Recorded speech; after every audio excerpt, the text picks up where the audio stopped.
सांगितलं तू येऊ नकोस, पण ही ऐके ना. मग शेवटी घेऊन जायचं ठरलं पत्नीला. आणि अरण्याचा भाग होता, मार्ग चालताय. 1 दिवस झाला, 2 दिवस झाले, हा विचार करतो ही जर घरी आली तर माझी जात ओळखी. आणि म्हणून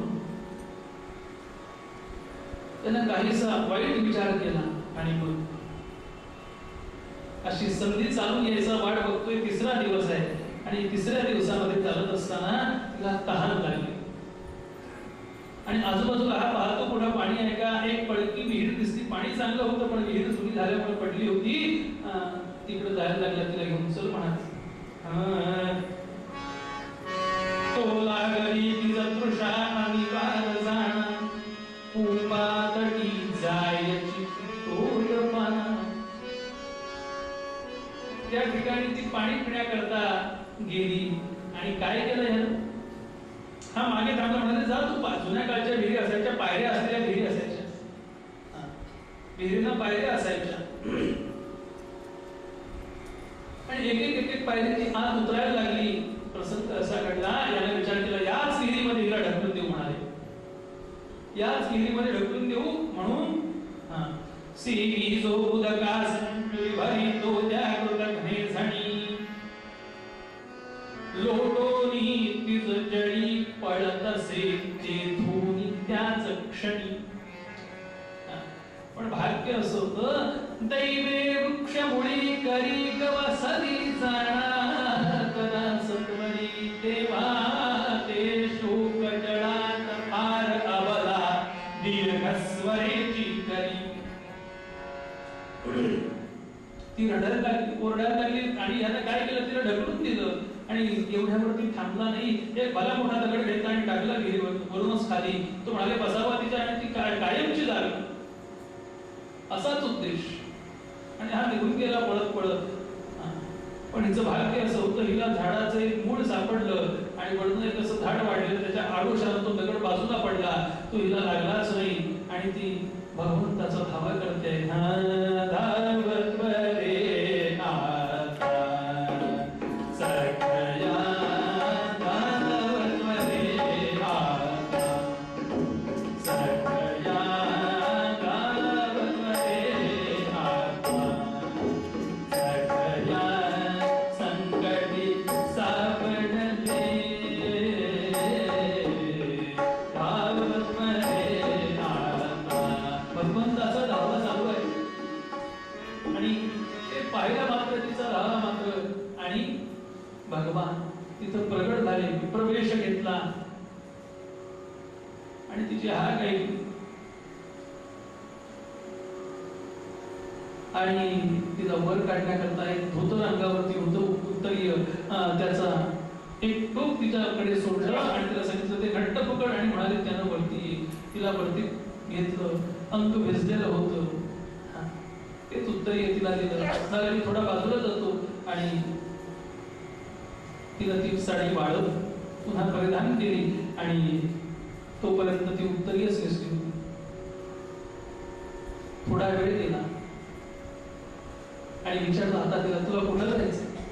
म्हणजे पतिराज मला सुकामुख घरी सोडून गेले. ती म्हणाली अजूनही खरं बोलत नाहीये. आपल्या पतीचे अपराध झाले पण ती खरी पतिव्रता असते का नाही. ते पतीनं केलेले अपराध जरी असले का नाही तरी सती जी आहे ती पोटातच घालते. ती पोटात घालते म्हणजे ती परमेश्वर स्वरूप मानते. त्यामुळे तो अपराध तिला वाटत नाही. अशा संस्कृतीमध्ये वाढलेली ती स्त्री होती. आता आज जर काही झालं तरी कोर्टामध्ये खटले उभे राहतात, तसं तो काळ नव्हता. तो काळ असा होता की नवऱ्यानं मारलं आणि पावसाला झोडलं, सांगायचं कोणाला.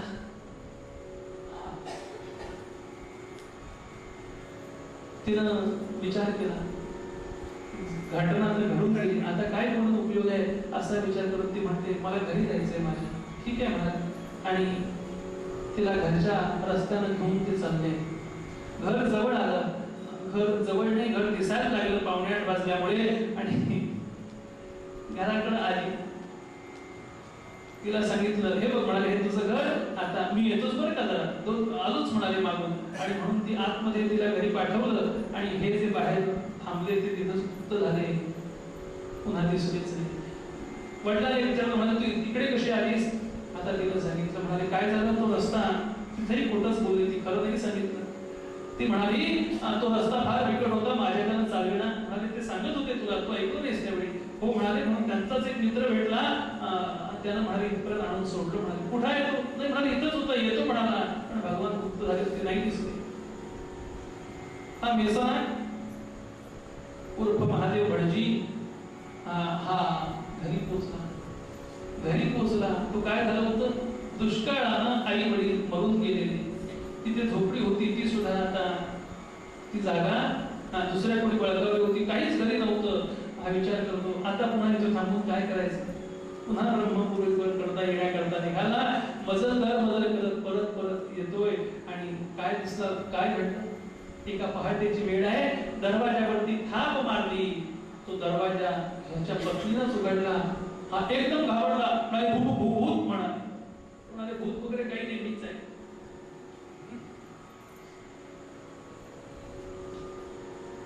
त्यानं सावरून घेतलं, म्हणाले तू? मला म्हणाले वेगळंच वाटलं. ती आतमध्ये गेली, वडिलांना सांगितलं, पतिराज आले, त्याची बातमी दिली. वडील आले आणि सासूबाई आले, भाकर तुकडा वळवून टाकला त्याच्यावरनं आणि ते बसल्या झोपाळ्यावरती. पहाटेची वेळ आहे, तांब्या भांडा आणून ठेवलं, दुरून आलेले प्रवासावरून पाणी पिण्याकरता. पाणी पियाले आणि आता वडिलांनी विचारायला सुरुवात केली, म्हणाले तुम्ही गेलात तिकडे, कसं काय झालं? म्हणाले सगळं व्यवस्थित आहे. बरं म्हणाले, मग आई वडील म्हणाले नाही आहे. बरं म्हणाले, तुम्ही जो माणूस पाठवला होता का नाही, त्यांना आणले इथपर्यंत म्हणाले, पण सोडून गेला तो. म्हणाले तू परत तिथं थांबला नाही? तो म्हणाले मी त्याला सांगितलं होतं चांगला 2-3 दिवस तिथं थांब आणि मग जा म्हणून. मी म्हणाले खोटेपणाची सुद्धा बतावणी चांगली करतायत म्हणाले, खोटेपणाची बतावणी चांगली करतायत. बरं म्हणाले, पण आज रात्री मी त्याला विचारेनच. म्हणाले तुम्ही असं का वागला, तुम्ही असं का वागला म्हणून विचारे. नाही म्हणाले थांबला नाही का तू? बरं म्हणाले, ठीक आहे. काय म्हणे असेल आमच्याला गेला असेल, रात्रीची वाट पाहते. रात्री जेव्हा एकांतामध्ये हे दोघ जण आले तेव्हा हिने विचारलं, म्हणाले तुम्ही माझ्याशी असं का वागलात, कृतज्ञपणानं का मला मारण्याचा प्रयत्न केला? म्हणाले मी तुला मारण्याचा नाही प्रयत्न केला, मी तुला विहिरीत ढकललं. हो म्हणाले ढकललं. काय ढकललं? तुला तो मार्ग खडतर होता, चालता आला नसता म्हणून ढकललं. बरं ह्यानं अभ्यास केला होता पुराणाचा. तो म्हणाला सांगा तुझ्या सोडून येणारा दमयंतीला नलरात्री सोडून गेले. एका रात्रीत एका वस्त्रादिशी होती, दोघांना एकाच वस्त्रावरती अर्धवस्त्र कापलं आणि निघून गेले. म्हणाले तिला अर्ध्या वस्त्रात टाकून का गेला? का पत्नीवरती प्रेम नव्हतं म्हणून गेला का? हे ऐकलं. आता तिला हे उत्तर पटलं, पण पुन्हा प्रश्न विचारला, नलानं दमयंतीला मारण्याचा प्रयत्न नाही केला. म्हणाले तुम्ही दगड का टाकलात? आता ते त्यानं त्यावेळी हात कानावर घेतले, मला काय माहिती. म्हणाले मी दगड काय टाकला, तो काहीतरी जुनी विहीर असेल, चुकून पडला असेल. म्हणाले मी ढकलल्यानंतर काहीतरी धक्का लागला असेल, कुठला तरी दगड पडला असेल, मी काही टाकला नाही. आता हेही उत्तर तिला पटलं नाही, पण काय करायचं? म्हणाले कोणाला सांगायचं आणि आता उपयोग काय तो काढून? आणि म्हणून असेच दिवस चालले आहेत. आणि होता होता होता ती गर्भवती झाली आणि गर्भवती होऊन तिला मुलगा झाला. तिला मुलगा झाला. उदरी सतीच्या पुत्र जन्मला. उत्तम मुलगा झाला, दिसायला चांगला होता. पण म्हणाले दिसा मासाला हा मुलगा मोठा होतो आणि काय प्रसंग घडला. आता ह्या मिश्र विवाहाचे परिणाम नेमके काय होतात, कधी दिसतात? जणू काय हे संततीवरती दिसतात. हे संततीवरती दिसतात. हा मुलगा मोठा व्हायला लागला, जसजसा वर्षाचा, 2 वर्षाचा, 3 वर्षाचा झाला. आता संस्कार याच्यावरती घरातले होत होते, पण मुळातलं जे बीज असतं ना ते फार महत्वाचं असतं. संस्कार करताय, पण जसा बाप आहे ना तसंच ते होणार. मी तुम्हाला सांगितलं बाप तसा बेटा, ते संस्कार त्यांच्यावरती चालू आहे. पण काय आहे ती वाईट प्रवृत्ती जी आहे ना ती कुठंतरी लोक कधीतरी वर काढते. तुम्हाला सांगू का, पेशवे इतके चांगले होते, पेशवे किती चांगले होते, पेशव्यांचा त्या म्हणजे पहिला बाजीराव त्यासारखा असा राजा इतिहासामध्ये झालाच नाही. शिवाजी सुद्धा काही लढाया हरले पण पेशव्यांनी एकही लढाई त्यांच्या जीवनामध्ये हरलेली नाही. इतका पराक्रमी होता, दिल्लीच्या तख्ताला धडक मारणारा राजा. पण ज्यावेळी इकडे झाले का नाही त्यावेळी छत्रसालानं काय केलं, छत्रसाल राजे त्यांनी मस्तानी दिली. अनेक लोकांची धर्मपरिषद त्या ठिकाणी बसली होती. धर्मपरिषदेमध्ये असा निर्णय झाला पेशव्यांना काय शासन करावं. त्या ठिकाणी मोठमोठे तपस्वी होते, संन्यासी होते. त्यांनी सांगितलं पेशव्यांना शासन या गुन्ह्याकरता शासन काय म्हणाले. जर ज्यावेळी असा यवनाशी संघ घडतो ब्राह्मणाचा त्यावेळी काय शासन आहे. त्यांनी सांगितलं याला शासन एकच आहे म्हणाले, देहांताचं शासन आहे. पेशव्यांना देहांत शिक्षा द्यायची असा निर्णय झाला. संन्याशानं सांगितलं मी सांगतो म्हणाले की पेशव्याला देहांत देईल पण त्यांच्यासारखा दुसरा पेशवा निर्माण करा मग देतो म्हणाले. तसा होणार नव्हता. तुम्हाला सांगू का पण याचा परिणाम काय झाला. त्याचा परिणाम त्या पिढीत नाही दिसला, त्याच्यानंतरच्या पिढीत नाही दिसला. हा परिणाम तिसऱ्या पिढीमध्ये लोक वर काढतो. काय लोक वर काढले या अशी हिंदू राजांमध्ये परंपराच नाही की गादी करता चुलत्यानं पुतण्याचा खून करावा. गादी करता चुलत्यानं पुतण्याचा खून करावा. राघोबा दादांना धरावं का, त्याचा मार झाला इतिहासामध्ये का तुम्हाला माहिती आहे. हे कुठलं रक्त आहे, ही प्रवृत्ती कुठनं आहे, ही यवनांची प्रवृत्ती आहे. आपल्या पित्याला मारून आपल्या भावाला मारून गादीवरती बसावं ही प्रवृत्ती कुणाची. हे रक्त ते आहे, हे गुण ते आहे. हे गुण कधीतरी लोक वर काढतात. आणि सज्जन हो हा मुलगा तिथे बाकीचे संस्कार होत आहेत म्हणाले पण ही विचार करते हा असा मुलगा का वागतो. असा 3-4 वर्षाचा झाला हा तिथे घरात अंगणात खेळायचाच नाही. हा तिथून तो जायचा, तो गावाच्या बाहेर जायचा, त्या महारवाड्यामध्ये जायचा, त्या महाराजांच्या मुलाशी खेळावं, तिथे राहावं, त्यांच्याकडनं ती हाडकं घ्यावी आणि ती खिशामध्ये भरून यावी आणि आई जेवण करत असताना, आई देवाचं म्हणत असताना तिच्या डोक्यावर आणून ठेवावी. पहिल्यांदा समजावून सांगितलं बाळा तिकडे खेळायला जायचं नसतं, ते आपलं ठिकाण नाही, आपण इकडेच खेळायचं, आपल्या इथल्या आडीतल्या मुलांशी खेळायचं. पण तो ऐकेच ना, हळूहळू मारायला लागली आणि शेवटी पतिराजाला विचारलं म्हणाले असा हा मुलगा का वागतो सांग. पतिराजाने विचार केला इतका मार खातोय म्हणाले बिचारा मुलगा 4-5 वर्षाचा मुलगा मार खातो, त्याचा मार तरी चुकवावा आणि हिला काय आहे ते खरं सांगून टाकावं. हिला खरं काय ते सांगून टाकावं म्हणजे ह्याचा तरी मार चुकेल म्हणून याने सांगितलं. काय सांगितलं,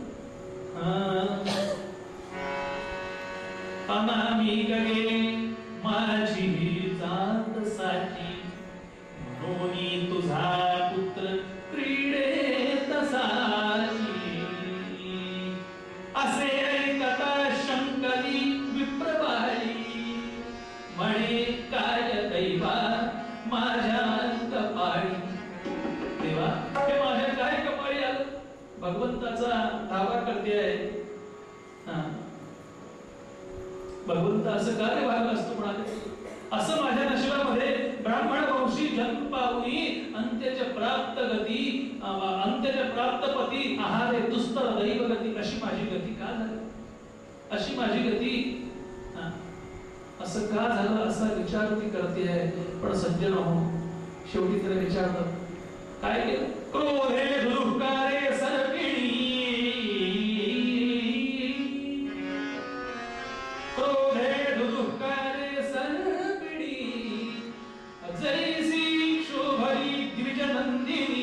पितया पाशी जाऊनी पुसती झाली शास्त्रार्थ.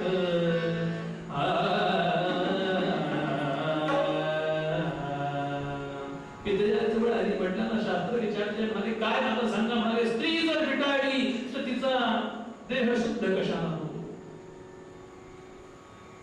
काल मी सांगितलं ही शरीर जे आहे हे काचेसारखं आहे, हे विटाळलं तर म्हणाले शुद्धता कशाला येते. सीतेला रामाने काय सांगितलं, इतिहासाचा पुराणांचा दाखला दिला. म्हणाले द्रौपदी जेव्हा एका पतीकडून दुसऱ्या पतीकडे जात असे तेव्हा ती अग्निदिव्य करून जात असे. रामाने सीतेला अग्निदिव्य कर म्हणून सांगितलं. अग्निदिव्य कर. ज्ञात काय नव्हते मजसी हिचे शुद्धशील. पण का म्हणाले लोक कोप उपजवितो का कधी लोक पाल. हे बघ म्हणाले अग्निदिव्य करायला पाहिजे. हे ऐकलं मात्र आणि ती अग्निदिव्य करता तयार झाली. आई वडिलांना बाहेर काढलं आणि ती आता चिडली होती. असं का माझ्या नशिबाला, अशी संगत मला का लाभली. आणि म्हणून पण आजपर्यंत केलेल्या सत्कर्माचा परिपाक काही होत नाही. एका बाजूला असं दुःसंगाचं भाग्य होतं, एका बाजूला काय होतं, एका बाजूला सत्संगाची पुण्याई होती. आणि सत्संगाची पुण्याई अशा वेळेला जास्त कुठेतरी ठरते चांगली. वाईट अर्थून सुद्धा काहीतरी चांगलं निपजतं. हिनं काय केलं, आई वडिलांना बाहेर काढलं, नवऱ्याला एका घरामध्ये खांबाला बांधलं, एका खांबाला मुलाला बांधलं आणि नवऱ्याला शाप दिला. म्हणाले काय होशील तू, पुढल्या जन्मी महिष होशील, म्हणजे रेडा होशील. आणि ज्यावेळी म्हणाले मी माता महालक्ष्मीचा जन्म येईल आणि माझ्या सन्मुख भागी चेतन करतील यात्वरी अशिरा, तेव्हा तव रक्ताचा लेविन टिकला न लाभता उशिरा. तेव्हा तुझ्या रक्ताचा टिळा माझ्या कपाळी लागेल. म्हणून आजही आपल्याकडे अष्टमीला नवरात्रामध्ये बळी देण्याची पद्धत आहे. आता तो रेड्याचा बळी नाही घेत होता, कोहळा होतात वगैरे. सांगायचा मुद्दा असा, आणि त्याला शाप दिला आणि घराला आग लावली आणि घरामध्ये त्या आगीमध्ये उडी मारणार. एवढ्यात तिथं भगवान प्रसन्न झाले आणि तिला वरच्यावरती झेललंय. भगवान महाविष्णू प्रसन्न झाले आणि तिला वरच्यावरती झेललं आणि म्हणाले काय इच्छा आहे तुझी. देह असा नको संपवूस म्हणाले, तू पवित्रच आहेस, तू पवित्रच आहेस म्हणाले. तेव्हा देह असा नको संपवू नकोस. काय सांग, तुझी इच्छा काय सांग, तुझं मागायचं काय. तेव्हा ती लक्ष्मी मागते. काय मागते, माझे मुख हे तुमच्या वदनी प्रीती असावी देवा. भगवंताला ती सांगते, भगवान म्हणाले या जन्मी नाही, म्हणाले पुढल्या जन्मी तुला वेळूचा जन्म येईल आणि त्या वेळूच्या माझा त्यावेळी कृष्णावतार असेल. आणि त्यावेळी म्हणाले भगवान सांगतात माग म्हणे मी प्रसन्न झालो, माग म्हणे मी प्रसन्न झालो, माग म्हणे मी प्रसन्न झालो,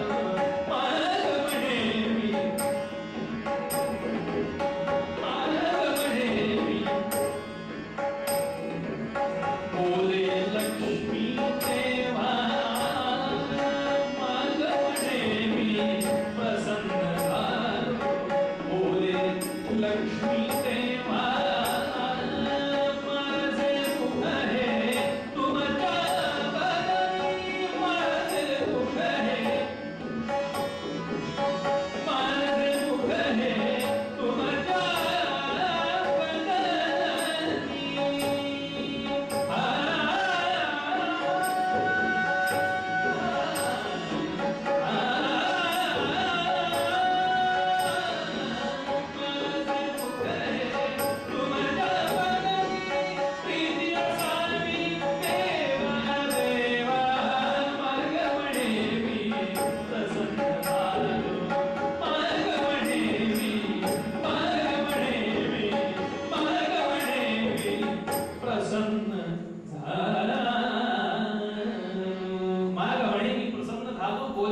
तेव्हा माझे मुख हे तुमच्या वदनी, माझे मुख हे तुमच्या लक्ष्मीला सांगतात माझे पुढल्या जन्मी तू वेळू होशील आणि तुझा जो मुलगा आहे ना त्याला वेदाचा जन्म येईल आणि नवऱ्याला शापलच आहेस तो रेडा होईल. आता नारद रुक्मिणीला सांगतात रुक्मिणी तुला कळलं भगवंतांच्या आधारावरती असलेली बासरी मध्ये मध्ये म्हणे मला विचारत होती तुम्ही नको ते कुठेतरी जाता असं तुला वाटलं असेल म्हणाले. श्रोत्यांना सुद्धा असं वाटलं असेल कोणी सुरू काय केलं त्याचा 2-3 दिवस मध्ये वेगळंच सांगितलं. तुला आता कळलं का म्हणाले हरदासाची कथा संपल्याशिवाय तिचं सार काढायचं नसतं.